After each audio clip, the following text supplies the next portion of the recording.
Welcome to the deep dive. And today we're diving into something, a lot of people find pretty interesting, the Canadian monarchy. Yeah. Now, we usually go to a bunch of different sources for our deep dives, Right.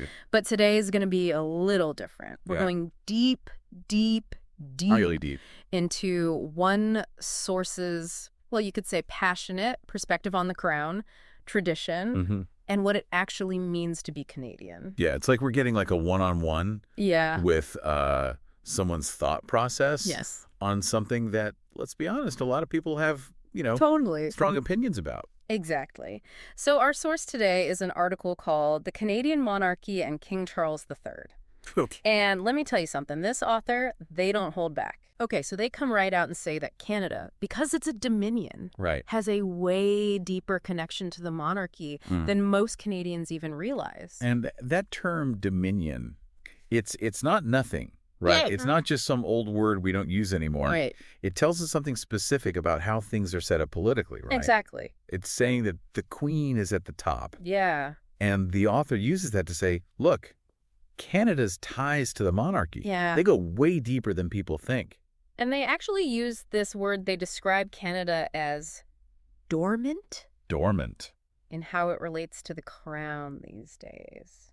What do you think about that, listener? Yeah, dormant. Do you see that? Like it's sleeping? Right. Yeah, exactly. Like we see the queen on our money, but Right. is there something more, something deeper going on? Right. It's like they're saying that this dormancy, it's a symptom of something bigger. Yeah.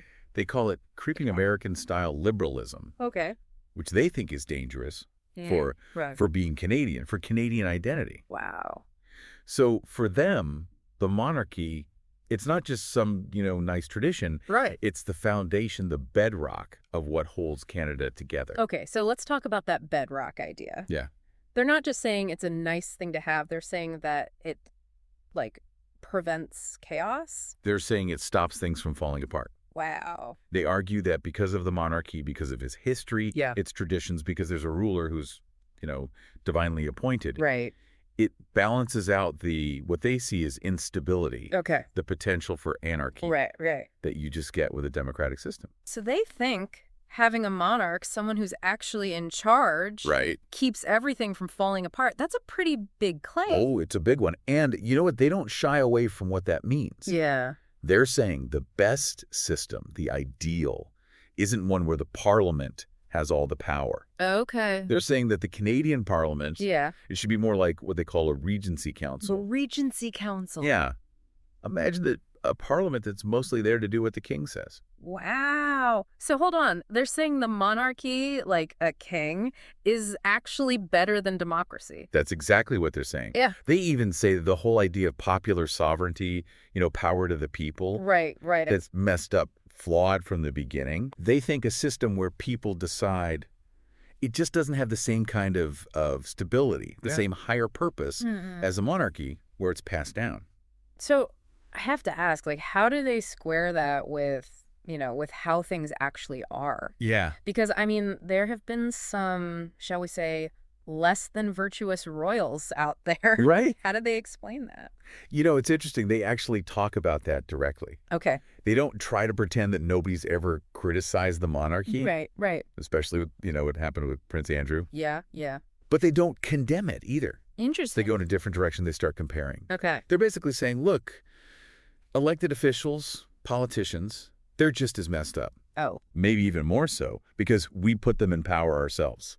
So it's like at least we know what we're getting with the monarchy kind of thing. It's more than that. They're saying there's a difference between like a royal messing up their personal life, making bad choices, Right. and something being wrong with democracy itself. Interesting. For them, a royal screwing up, that's just, a person being a person. Okay. But democracy, for them, that's flawed because it's all about what people want. Yeah. And people, we're easily swayed. We don't always know what's best. So they're saying there's no, bigger picture in democracy. Exactly. It's all just, I want this, I want that. Okay. But the monarchy, that's connected to something higher, something beyond all that. So I'm curious, where does King Charles fit into all of this? Do they think he's, the guy for the job? This is where it gets interesting. They have their doubts, obviously. Right. But they're kind of hopeful about Charles, too. Really? They talk about how he's into the old school view of monarchy, tradition. Okay. And they point to his coronation, how he brought in, get this, elements of orthodoxy. Wait, Orthodoxy? Like the Eastern Orthodox Church? Yeah, no, it seems kind of random. Yeah. What's that got to do with Canada? Right. But they're really focused on it. Okay. They talk about how the Orthodox Patriarch of Jerusalem was there, Hmm. and they're saying it's this huge symbolic thing. Like it means something deeper is going on. Exactly. They're connecting it to like a really old, really traditional form of Christianity. Something way older than, Church of England, older than how most Canadians practice Christianity. So they're saying Charles is reaching back to something ancient. Yes. They even call the coronation a sacred act. Wow. Like it's imbued with spiritual weight or something. So they're saying Charles is tapping into something beyond just like being king. They're looking for any sign that he gets it, that he understands the monarchy isn't just about politics. That it has this deeper meaning. Exactly. Yeah. But even if Charles is everything they hope, there's still the future of the monarchy itself. Right, right. They've already said the House of Windsor is losing its grip. Totally. And let's be real, monarchies aren't exactly known for smooth transitions. Is putting it mildly. Yeah. So how do they square those fears with still wanting a monarchy? It's like they kind of want a do-over, but not really. Yeah, like they're not sure if a clean slate would actually be better in the long run. It's this weird tension, right? Yeah. And that's where you see what they really, really believe about the monarchy. Okay. They say that even with all its problems, what makes the monarchy is that it keeps going. It's that line of succession, right? That's it. Going back and back and back. That's what gives it power, what makes it mean something. It's like they're saying getting rid of the monarchy to start fresh is like ripping off a Band-Aid. Yeah, it might feel good for a second, but then, ouch. Right. You might make things worse. What do you think about that, listener? It's an interesting way to think about it. They're basically saying it's not about Charles. It's not even about the House of Windsor, really. It's bigger than that.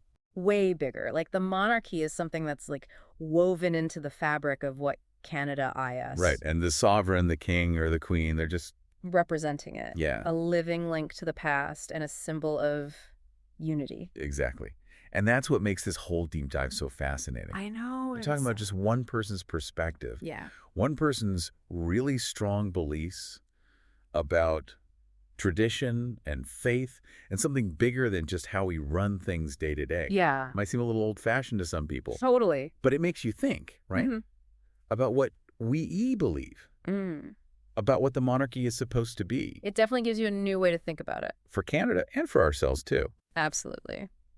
Okay, so to wrap up our deep dive into this one person's take on the Canadian monarchy, and they had a lot to say, I think what we should really take away is this. There's more to the monarchy than we usually think about. Yeah, it's easy to dismiss it. Totally. Like, oh, that's nice. Some countries have a queen. Right. But for some people, it's way deeper than that. It's like this connection to, I don't know, something bigger. It's a part of their identity. Totally. And whether you agree with this author or not, it reminds you that people have a lot of different ideas about what the monarchy means. Absolutely. So, listener, we got to ask, what about you? What role does the monarchy play in your Canada? Does it mean something to you, or do you think it's time for something new? Think about it, and until next time, happy deep diving.